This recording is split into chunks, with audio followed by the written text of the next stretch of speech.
ధన్యవాదాలు అధ్యక్ష. ఎంతో ముఖ్యమైనటువంటి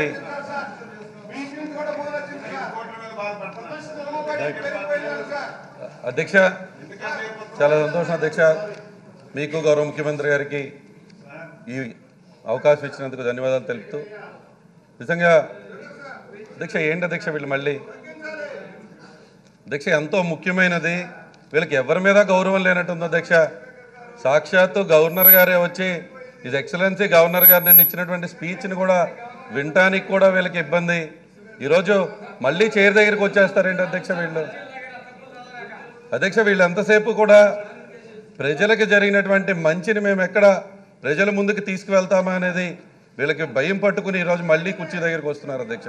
అధ్యక్ష నాకు అర్థం కావట్లా, వీళ్ళకి ఏమైనా కుర్చీ మీద మరి వ్యామోహం ఏమో అర్థం కావట్లా. మరి బాలకృష్ణ గారు అంటే ఎట్లా అంటున్నారు? ఇది సినిమా కాదు. ఈరోజు వీళ్ళ కుర్చీ మీద వ్యామోహంలా కనపడుతుంది వీళ్ళకి. ప్రజలకు బాబు ప్రజలు ఆశీర్వదిస్తే వస్తుంది మీ కుర్చీ, అంతేగాని ఇలా కుర్చీ దగ్గరికి వెళ్తే రాదు బాబు. ఆ విషయం గుర్తుపెట్టుకోండి, ఇదే సినిమా కాదు. తొడలు కొడితే కుర్చీల దగ్గరికి రావడానికి కుర్చీ మీద అంత వ్యామోహం ఉంటే ఎలా అధ్యక్ష వీళ్ళకి? ఈ విధంగా అక్కడికి వెళ్ళి కూర్చుంటే ఎట్లాగా? చూసాం అధ్యక్ష. ఆ అన్న ఎన్టీ రామారావు గారు కుర్చీ లాక్కున్నంత ఈజీ కాదు అధ్యక్ష. ఇక్కడికి వచ్చి ఈరోజు మళ్ళీ కుర్చీలు లాక్కుందామని ప్రయత్నం చేస్తే ఎందుకంత అలా చేయటాలు? ఈరోజు ప్రజలు ఆశీర్వదిస్తే, ప్రజలు బ్లెస్సింగ్స్ ఉంటే ఆ కుర్చీ వస్తుంది తప్ప, ప్రజల బ్లెస్సింగ్స్ ఉంటే ఆ కుర్చీ వస్తుంది తప్ప, ఈరోజు వచ్చి గౌరవ స్పీకర్ గారి మీద ఏమాత్రం గౌరవం లేదు మీకు. అసలు అసెంబ్లీ మీద గౌరవం లేదు మీకు. స్పీకర్ గారి మీద గౌరవం లేదు. ఎంతసేపు కుర్చీ మీద వ్యామోహం కనబడుతుంది. ఈరోజు సినిమా చూస్తాం అనుకుంటూ ఉన్నట్టున్నారు. ఇలా వచ్చి ఇట్లా నేను ఇక్కడ మాట్లాడుతుంటే నన్ను చూసి ఇట్లా అంటారు ఎందుకు అధ్యక్ష? వారితో నేనేమన్నా మాట్లాడానా? డైరెక్ట్గా మీతో మాట్లాడుతూ ఉన్నా, కుర్చీ దగ్గరికి వస్తూ ఉన్నారు. తొడలు కొడితే కుర్చీలు రావు అధ్యక్ష. ఇది సినిమా కాదు, ఇది అసెంబ్లీ. ప్రజలు ఆశీర్వదిస్తే కుర్చీ వస్తుందనే విషయం కూడా వాళ్ళకి తెలియకపోతే ఎలా అధ్యక్ష? వారు గౌరవంగా ప్రవర్తించాల్సినటువంటి అసెంబ్లీలో గౌరవంగానే అగౌరవంగా బిహేవ్ చేస్తూ ఉన్నారు. మళ్ళీ వీళ్ళు పేపర్లు చించే కార్యక్రమం చేస్తూ ఉన్నారు.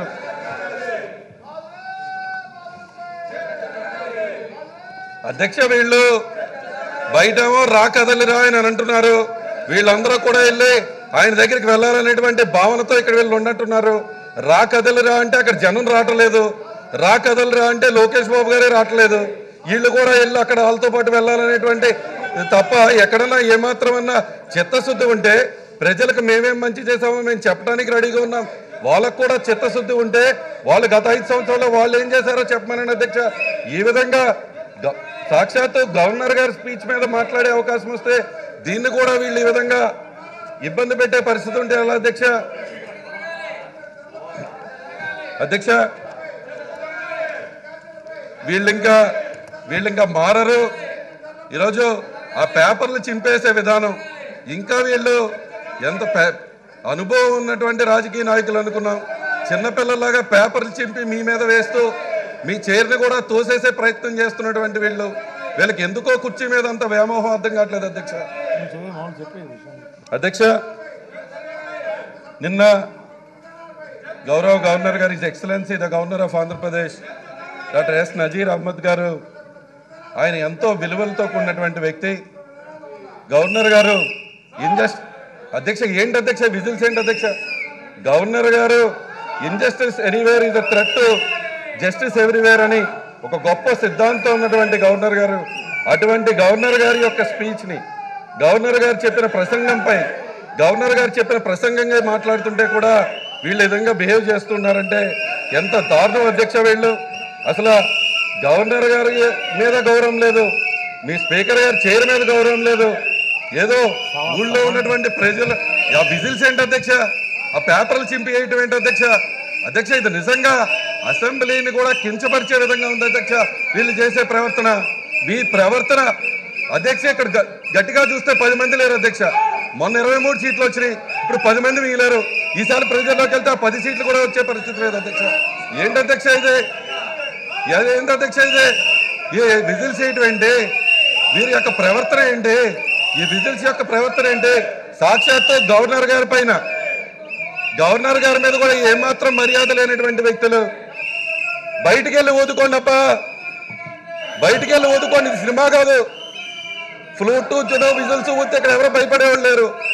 బయటికి వెళ్ళిపోతుండన్నా. మీరు వెళ్ళండి, రా కదలరా అంటున్నారు బాలకృష్ణ గారు. మీరు వెళ్ళండి, మీరు వెళ్ళండి. మీ రా కదలరా అంటే మీ లోకేష్ గారే రావట్లా. నెల రోజుల నుంచి వారే రావట్లేదు. జనంలోకి మేము వెళ్తూనే ఉన్నాం. నిన్న మా దగ్గర దెందలూరులో జరిగిన సభలో మాకు 5 లక్షల మంది ఉంటే చింతలపూడిలో మీరు రా కదలరా అంటే 4,000 మంది లేరు.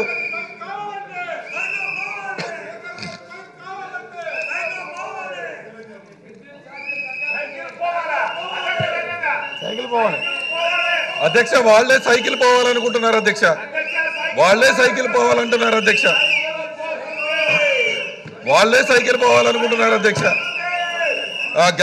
గాలి పోయిన తుప్పి పెట్టిన సైకిల్ పోవాలని వాళ్ళే అనుకుంటున్నారు అధ్యక్ష. ఎలా మాట్లాడతాం అధ్యక్ష? సాక్షాత్తు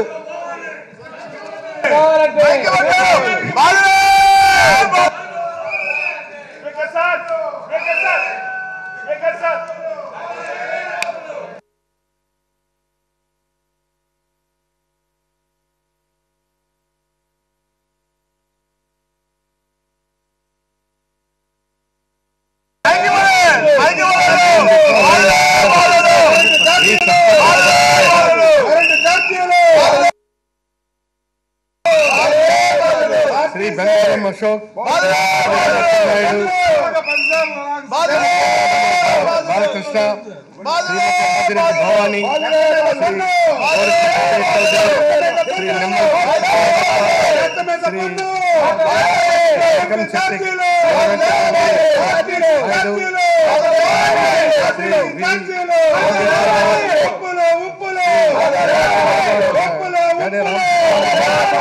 శ్రీ వేణుగోపాల్, శ్రీ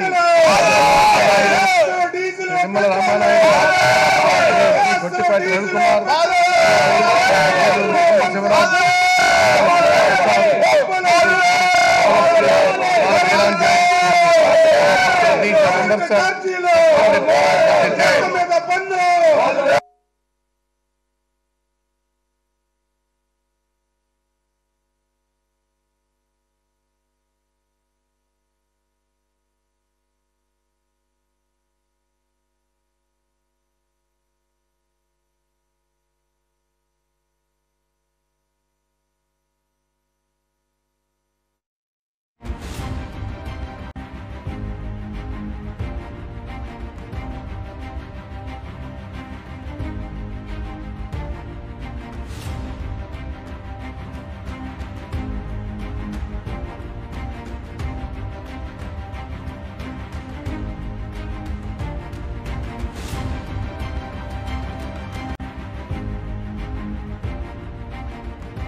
ఏపీ అసెంబ్లీలో టీడీపీ సభ్యుల తీరు మారలేదు.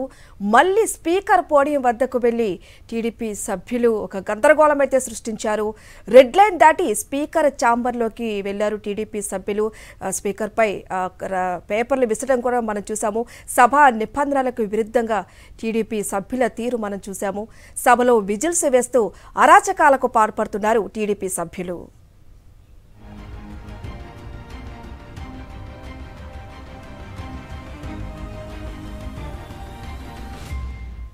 ఏపీ అసెంబ్లీలో మారని టీడీపీ సభ్యుల తీరు మనం చూసాము. మళ్ళీ స్పీకర్ పోడియం వద్దకు వెళ్లి టీడీపీ సభ్యులు ఒక గందరగోళం అయితే సృష్టించారు. అలాగే మనం చూసేప్పటి వరకు రెడ్ లైన్ దాటి స్పీకర్ ఛాంబర్లోకి వెళ్లారు టీడీపీ సభ్యులు. సభా నిబంధనలకు విరుద్ధంగా టీడీపీ సభ్యుల తీరు ఉంది. సభలో విజిల్స్ వేస్తూ అరాచకాలకు పాల్పడుతోంది టీడీపీ.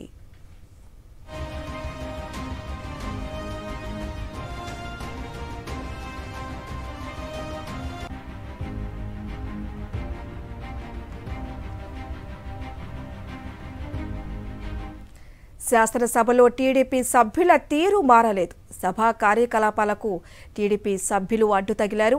స్పీకర్పై టీడీపీ సభ్యులు పేపర్లు విసరడం మనం చూసాము. రెడ్ లైన్ దాటి స్పీకర్ ఛాంబర్ వైపు వెళ్లి ఒక గందరగోళమైతే అక్కడ సృష్టించారు. టీడీపీ సభ్యులు శాసనసభ నిబంధనలను అతిక్రమించడం మనం క్లియర్గా చూసాం. ఇప్పుడు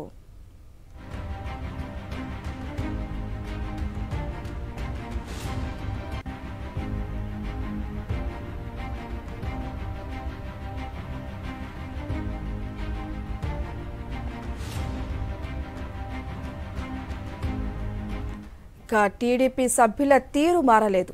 సభా కార్యకలాపాలకు టీడీపీ సభ్యులు అడ్డు తగులుతూనే ఉన్నారు. స్పీకర్పై టీడీపీ సభ్యులు మళ్లీ పేపర్లు విసరడం మనం చూసాం. రెడ్ లైన్ దాటి స్పీకర్ ఛాంబర్ వైపు దూసుకువెళ్లి అక్కడ ఒక గందరగోళం అయితే సృష్టిస్తూ ఉన్నారు. టీడీపీ సభ్యులు శాసనసభ నిబంధనలను అతిక్రమించారు. సభలో విజిల్స్ వేస్తూ కూడా అరాచకాలకు పాల్పడుతున్నారు టీడీపీ సభ్యులు. మళ్లీ స్పీకర్ పోడియం వద్దకు వెళ్లి పేపర్లు విసరడం కూడా మనం చూసాము. శాసనసభలో టీడీపీ సభ్యుల తీరు ఇంకా మారలేదు.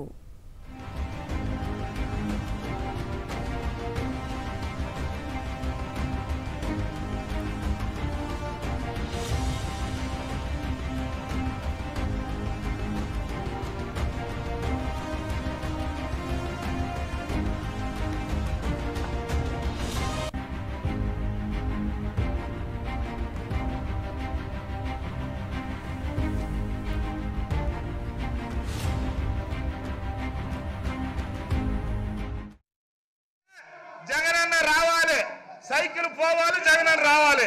సార్ ఈ రోజు అంబేద్కర్ గురించి మాట్లాడుతుంటే వాళ్ళ గొప్ప ఒక బీసీ స్పీకర్ పట్టుకొని పైన పాపులేట్ వేస్తుంటే మేము భయపడం. అవి కూడా దేవుడి మీద పూలేసినాయి అనుకుంటాం. మీలాంటి రాక్షసులు అది మంచి రూపం అనుకుంటాం మేము.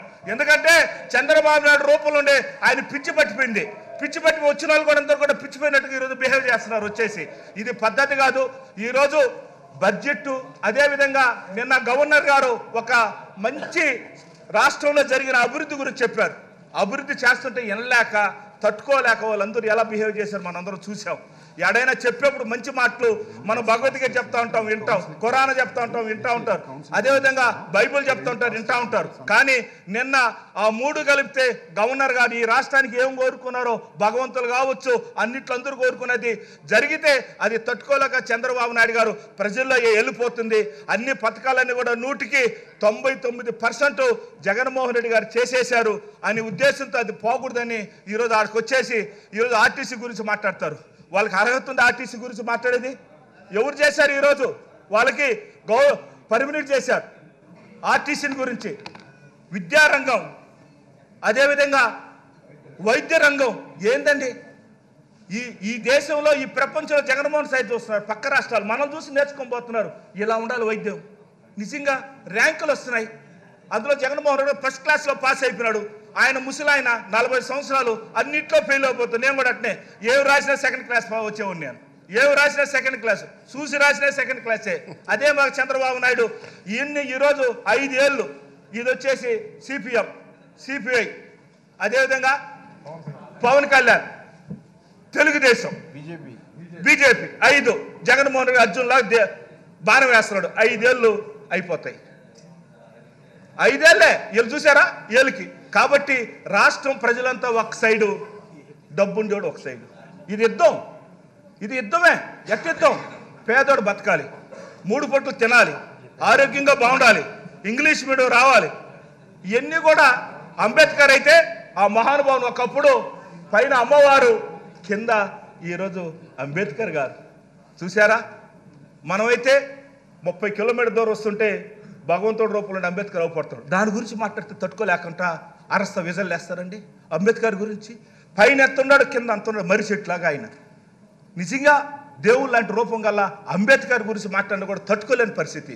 ఒక బీసీ స్పీకర్ గారు ఆడ కూర్చుంటే పాంప్లెట్లు కొడతారు, పసుపు, అది కొట్టేది కూడా వైట్ పేపర్, పసుపు పేపర్తో కొడుతున్నారు.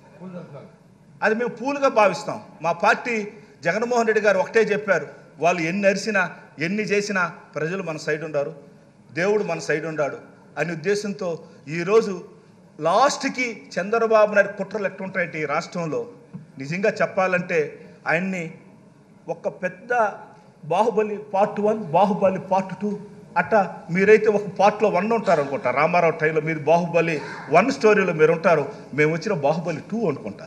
ఇంకోటి కూడా బాహుబలి 3 అంత పెద్ద స్టోరీలు ఉన్నాయి. రాజకీయం ఎలా దాని గురించి ఒక గ్రంథం రాయొచ్చు. ఆయన కొన్ని తరాలు దాన్ని నేర్చుకోవచ్చు, ఒక పాఠ పుస్తకం పెట్టచ్చు. జగన్మోహన్ గారు రిక్వెస్ట్ చేస్తున్నాను నేను, దయచేసి మీరు స్కూల్లో ఆయన పాఠ పుస్తకాలు పెడితే ఎలా మోసాలు చేయొచ్చు, ఎలా ఈరోజు నేర్చుకోవచ్చు, మోసాలతో రాజకీయం ఎలా చేయొచ్చు అనేది చంద్రబాబు నాయుడు గురించి కుట్ర బుక్కం అనే ఒక డైరీని పెట్టాలి. అదేవిధంగా మొన్నంతా కూడా ఎర్ర డైరీ అని చెప్తా ఉన్నారు. ఏడపోయినా నాది ఎర్ర డైరీ ఉందని. అది ఎర్ర డైరీ కాదు, ఏ ఊర్లో ఏం దొరుకుతాయి తినేదానికి పనికి వస్తుంది. ఈరోజు వాళ్ళు ఆశపడుతున్నారు కుప్పంలో కూడా చంద్రబాబు నాయుడు గెలవలేరు, కుప్పంలో కూడా గెలవలేరు. స్పీకర్ సార్, కుప్పంలో కూడా గెలవలేరు. ఖచ్చితంగా ఈసారి జగన్మోహన్ రెడ్డి గారు ప్రజల దీవెనతో మరలా ముందుకు వస్తూ ఉన్నాడు. దయచేసి ఈరోజు మనందరం కూడా ఆ మహానుభావుడు వెనకాల అందరూ ప్రజలు ఉన్నారు, అందరూ కూడా ఉన్నారు. కాబట్టి అటువంటి నలుగురు వచ్చి బిందులు కాడ కొట్లాడినట్టుకు వచ్చే సరిచేసిపోయి మేమంతా ఈరోజు అలా అవాచక తవాకులు పెట్టడం మంచి పద్ధతి కాదని తెలియజేసుకుంటూ జై జగన్ అన్న. నమస్తే స్పీకర్. కొట్టారి అబ్బాయి చౌదరి గారు, మీరేంటి ఎందుకులండి వాళ్ళ ధన్యవాదాలు. పక్క రాష్ట్రాలన్నింటికి వెళ్ళి చూసుకొని రమ్మనమనండి వాళ్ళని. నిజమేనండి, యువర్ ది మినిస్టర్. నో నేను కాదంటం లేదు. నేను అనేది ఇలా వినండి, మీకు 1 నిమిషం కాదు, 1 గంట ఇస్తాను. కాకపోతే this is not the time. The next speaker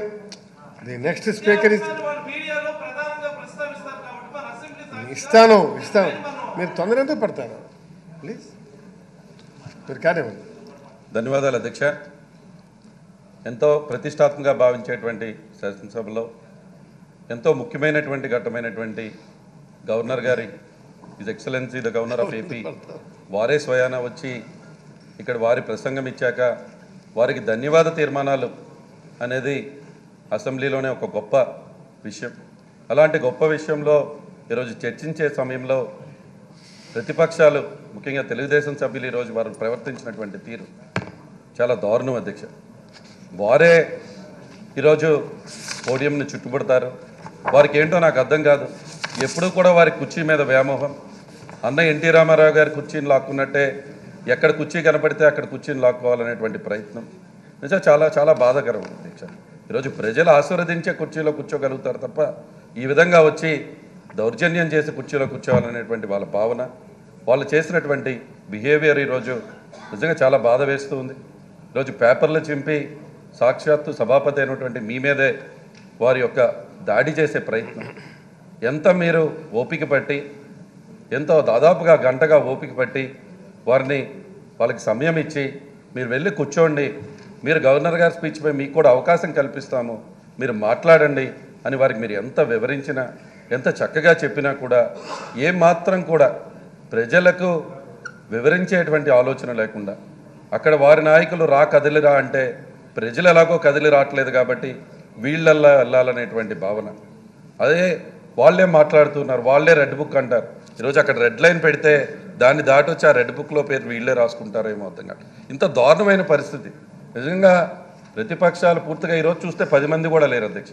అంటే వాళ్ళు ఇప్పటికే నిశ్చయించుకున్నట్టున్నారు, రాబోయే ఎన్నికల్లో ప్రజలు మమ్మల్ని ఆశీర్వదించట్లేదు, ఆ 10 సీట్లకే మేము మిగులుతామనేటువంటి ఆలోచన ఇప్పటికీ వాళ్ళకి కనపడుతుంది. చాలా బాధాకరం. చింతిస్తూ ఉన్నాం. ఇటువంటి వాళ్ళ ప్రవర్తన ఇప్పటికైనా మారాలని ప్రజలన్నీ గమనిస్తూనే ఉన్నారు. సాక్షాత్తు మీపైనే దాడి చేసేటువంటి వాళ్ళ ప్రయత్నం చాలా నీచాతినీచంగా వాళ్ళ ప్రవర్తన ఈరోజు విజిల్స్ తీసుకువచ్చి ఏదో సినిమా వాళ్ళ విజిల్స్ లాగా. ఇంకా అక్కడ బాలకృష్ణ గారు అంటే నేను మాట్లాడుతూ ఉంటే ఇట్లా ఇదేనా సినిమానా అధ్యక్ష? ఏదో కుర్చీ మీదకి వెళ్ళిపోతున్నట్టు, ఆయన తొడలు కొడితే కుర్చీ ఆయన దగ్గరికి వచ్చేయాలనేటువంటి ఆయన భావన ఏంటి అధ్యక్ష? ఇది అసెంబ్లీయా లేకపోతే సినిమా షూటింగా? నాకు అర్థం కాలేదు అధ్యక్ష. నేను లేచి ఇది ఎక్సలెన్సీ ద గవర్నర్ అని నేను మాట్లాడుతూ ఉంటే ఏదో నా మీదే కోపంగా చూస్తూ ఉన్నాడు. ఎందుకు చూస్తూ ఉన్నాడో అర్థం కావట్లేదు. ఇదేమన్నా సినిమా అనుకుంటున్నారేమో. ప్రజలు ఆశీర్వదిస్తే ఇక్కడికి వచ్చి కూర్చుని ఉంటాం ఎవరైనా సరే. వాళ్ళకి ఆ మాత్రం ఇంగిత జ్ఞానం లేకుండా విజిల్ తీసుకువచ్చి విజిల్ చూస్తూ ఈరోజు వాళ్ళ ప్రవర్తన ప్రజలన్నీ గమనిస్తూనే ఉన్నారు. ఈరోజు ముఖ్యంగా ఎంతో ముఖ్యమైనటువంటి subject the governor of AP అంటే ఎంతో ఆయన injustice anywhere is a threat to justice everywhere అని మార్టిన్ లూథర్ కింగ్ గారు చెప్పినటువంటి సిద్ధాంతాలని ఫాలో అయినటువంటి గవర్నర్ గారు. అటువంటి ఆయనే మన సభకు వచ్చి మీతో పాటుగా ఆయన అక్కడ ఉంటాం. వీఆర్ ఆల్ ట్రూలీ హానర్డ్ అధ్యక్ష.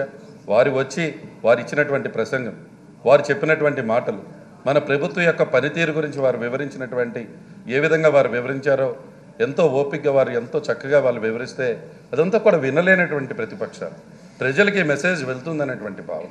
కాబట్టి ఈరోజు నిజంగా గవర్నర్ గారు ఇక్కడికి వచ్చి మన ది ఎక్సలెన్సీ శ్రీ నజీర్ అహ్మద్ గారు మీ సమక్షంలో, అదేవిధంగా గౌరవ ముఖ్యమంత్రి గారి సమక్షంలో ఏ విధంగా ఈ ప్రభుత్వం 4.5 సంవత్సరాలుగా ఏ విధంగా పేదల పక్షాన్ని నిలబడింది, ఇచ్చిన మాటను ఏ విధంగా నిలబెట్టుకుంది, ఏ విధంగా ఈ రాష్ట్రాన్ని ముందుకు తీసుకువెళ్లారనేది ఎంతో చక్కగా వారు వివరించడం జరిగింది అధ్యక్ష.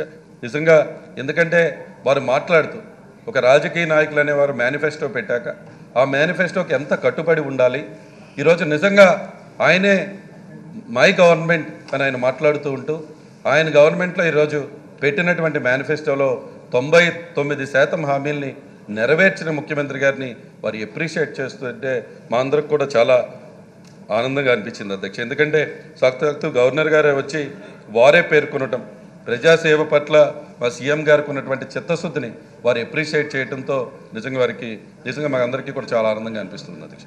ఎందుకంటే నిజమైన నాయకులు ప్రజల అభివృద్ధిని కోరుకుంటారు అధ్యక్ష. అదేవిధంగా ఎన్ని అడ్డంకులు వచ్చినా పక్కా ప్రణాళికతో ప్రతిదాన్ని కూడా అధిగమించి ప్రజలకు మేలు చేస్తారు అధ్యక్ష.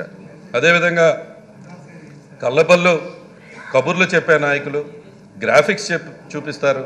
అదేవిధంగా పోలవరం నిధులను కూడా ఏటీఎంలా వాడుకున్నటువంటి వ్యక్తులు, అదేవిధంగా ఎన్నికల ముందు విడుదల చేసినటువంటి మేనిఫెస్టోలను కూడా దాచేసేటువంటి వ్యక్తులు ఈరోజు గవర్నర్ గారి ప్రసంగాన్ని వినటానికి కానీ దానిపైన చర్చించడానికి కూడా వారు రాకపోవడం అంటే అతిశయోక్తి ఏం లేదు అధ్యక్ష. ఎందుకంటే ఒక రాజకీయంలో విలువలు విశ్వసనీయతతో మా ముఖ్యమంత్రి గారు రాజకీయం చేస్తూ ఉంటే విలువలు లేకుండా ఏదో ఒక మాయమాటలు చెప్పాలనేటువంటి ప్రతిపక్షాలు యొక్క ఆలోచన ఉంది అధ్యక్ష. ఎందుకంటే ఈరోజు మేము ప్రౌడ్గా చెప్తూ ఉన్నాం అధ్యక్ష, our government is the pro poor government అనేది మరొకసారి నిన్న గవర్నర్ గారి మాటల్లో కూడా మన అందరికీ అర్థమైంది అధ్యక్ష. నిజంగా చూస్తే పేదల కోసం ఆలోచించే, పేదల మాట విని పేదల కోసం జీవించే ప్రభుత్వం, పేదల గుండెల్లో స్థానం సంపాదించినటువంటి గౌరవ ముఖ్యమంత్రి గారు అధ్యక్ష. కొన్ని ఈరోజు ఈ రాష్ట్రంలో ఉన్నటువంటి పూర్ని అప్లిఫ్ట్ చేయాలనేటువంటి ఆలోచన ఒక గొప్ప సిద్ధాంతంతో ఆయన ముందుకు వెళ్ళటం చాలా ఆనందంగా ఉంది అని చెప్పి కూడా ఈరోజు మీకు తెలియజేస్తూ ఉన్నాను అధ్యక్ష. ఎందుకంటే ఏ true leader focuses on the development of people, overcomes obstacles with perfect plans and benefits the community అధ్యక్ష. On the contrary, a fake or a selfish leader relies on graphics, flashy presentations, uses Polavaram funds like ATM and even hides the pre-election manifestos అధ్యక్ష. ఈ విధంగా నిజంగా నేను ఈరోజు నిజంగా చెప్పేది the commitment to the social justice, the equality and the empowerment మన ముఖ్యమంత్రి గారి యొక్క ఆలోచన. ఆయన it's a testimony of our government and hour honourable CM YS Jaganmohan Reddy గారు అధ్యక్ష. ఇందాక మన తోటి శాసనసభ్యులు మాట్లాడుతున్నట్టుగా ఈరోజు అంబేద్కర్ గారి ఒక వ్యక్తిలా కాకుండా ఒక సిద్ధాంతంగా తీసుకుని నమ్మిన నాయకులు మన గౌరవ ముఖ్యమంత్రి జగన్మోహన్ రెడ్డి గారు అధ్యక్ష. స్వరాజ్ మైదానంలో 18 ఎకరాలు పైచిలుగా ఉన్నటువంటి ప్రాంగణంలో 404 కోట్ల రూపాయల వ్యయంతో అంబేద్కర్ గారి విగ్రహంతో పాటుగా ఈరోజు ఆ పిల్లలకి ఒక మేనమామలా అందించినటువంటి వ్యక్తి మన గౌరవ ముఖ్యమంత్రి జగన్మోహన్ రెడ్డి గారు అధ్యక్ష. ఈ విధంగా ఎడ్యుకేషన్ వ్యవస్థని పూర్తిగా రూపురేఖలు మార్చి, ఎందుకంటే నిజంగా ఒక వ్యక్తికి ఏం కావాలి అధ్యక్ష? గుడ్ ఎడ్యుకేషన్, తర్వాత ముఖ్యమైనది ఆరోగ్యం అధ్యక్ష, వైద్యం. ప్రతి ఒక్కడికి వైద్యం అందాలి. యూనివర్స్ హెల్త్ కేర్ యాక్సెస్ అని ఈరోజు మనం అమెరికాలోనో లేకపోతే యునైటెడ్ కింగ్డమ్లో ఈ పెద్ద దేశాలు, అభివృద్ధి చెందినటువంటి దేశాల్లో కూడా ఈరోజు హెల్త్ కేర్ ఫర్ ఆల్ అనేది లేదు అధ్యక్ష. వాళ్ళ క్యాంపెయిన్స్లో, ప్రెసిడెన్షియల్ క్యాంపెయిన్స్లో, వాళ్ళ క్యాంపెయిన్స్లో హెల్త్ కేర్ ఫర్ ఆల్ ఇస్తాము అనేటువంటి చెప్పటమే తప్ప హెల్త్ కేర్ని ప్రతి ఒక్క పేదవాడికి అందించేటువంటి అభివృద్ధి చెందినటువంటి దేశాల్లోనే వాళ్ళు చేయలేకపోయారు. అది కానీ ఈరోజు గవర్నమెంట్స్ గౌరవ ముఖ్యమంత్రి గారి యొక్క prime responsibility is to have a good health policy and ensure that supports every citizen so that people will be happy and productive అని చెప్పి మంచి ఆరోగ్య విధానాలు రూపొందించడమే కాదు, వాటి ఆచరణ బాధ్యత కూడా ప్రభుత్వానిదే. అప్పుడే ప్రజల ఆరోగ్యం మాత్రమే కాదు, వారి ప్రొడక్టివిటీ కూడా బాగుంటుంది అనేటువంటి ఉద్దేశంతో ఈ సూత్రాన్ని పాటిస్తూ గతంలో మనం రాజశేఖర రెడ్డి గారిని చూసాం అధ్యక్ష.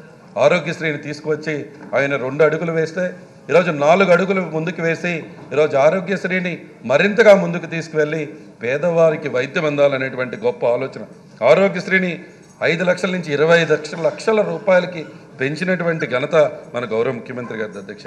ఈరోజు ఎక్కడ అధ్యక్ష నాకు తెలిసి ప్రపంచంలో ఎక్కడ కూడా జగనన్న ఆరోగ్య సురక్ష అసలు ఎంతో గొప్పది అధ్యక్ష. అంటే ఈరోజు జల్లెడ పట్టండి, గుర్తించండి, ప్రతి పేదవారి ఇంటికి వెళ్ళండి, వాళ్ళ ఆరోగ్యం సురక్షంగా ఉండాలి అని చెప్పి రాష్ట్రంలో ఉన్నటువంటి ప్రతి గడప దగ్గరికి కూడా పంపించి వాళ్ళ ఆరోగ్యం ఎలా ఉందో తెలుసుకుని, వాళ్ళకి బీపీ ఉందా, వాళ్ళకి డయాబెటిక్, వాళ్ళకి షుగర్ ఉందా ఏంటి అని తెలుసుకుని వాళ్ళకు ఒక ప్రొఫైల్ క్రియేట్ చేసి అదే గ్రామానికి డాక్టర్స్ని పంపించి మెడికల్ డిపార్ట్మెంట్లు పంపించి ఆ ప్రతి ఒక్క గ్రామంలో ఉన్నటువంటి ప్రతి పేదవాడికి వైద్యం అందాలనేటువంటి గొప్ప ఆలోచన చేసినటువంటి ముఖ్యమంత్రులు మన జగన్మోహన్ రెడ్డి గారు అని చెప్పి కూడా ఈరోజు మీకు తెలియజేస్తూ ఉన్నది. అంత గొప్పగా ఈరోజు చేసి ఈరోజు గౌరవ ముఖ్యమంత్రి గారు ఈరోజు అంతేకాకుండా 17 కొత్త మెడికల్ కాలేజీలను ఏర్పాటు చేసి అదేవిధంగా 53,126 మంది వైద్య సిబ్బందిని నియమించుకుని ఈరోజు అదేవిధంగా హెల్త్ క్లినిక్స్ అధ్యక్ష అంటే ఈరోజు గ్రామంలో మేము వెళ్తే హెల్త్ క్లినిక్ అంటే అన్న మా గ్రామంలో హాస్పిటల్ కట్టించాడు మా జగనన్న అని చెప్పి వాళ్ళందరూ కూడా ఆనందాలు వ్యక్తం చేస్తున్నారు అధ్యక్ష. ఫ్యామిలీ డాక్టర్ కాన్సెప్ట్ అంటే కేవలం సిటీస్లోనో లేకపోతే అభివృద్ధి చెందినటువంటి దేశాల్లో చూసినటువంటి మనం ఈరోజు మన ఆంధ్ర రాష్ట్రంలో ఫ్యామిలీ డాక్టర్ కాన్సెప్ట్ తీసుకువచ్చి ఈరోజు ప్రతి పేదవాడికి వైద్యం అందాలనేటువంటి గొప్ప ఆలోచన చేసినటువంటి ముఖ్యమంత్రి గారు. అదేవిధంగా ఈరోజు 1700 పైచిలుకుగా 108, 104 అంబులెన్స్లను ఏర్పాటు చేసినటువంటి ఘనత మన గౌరవ ముఖ్యమంత్రి గారు.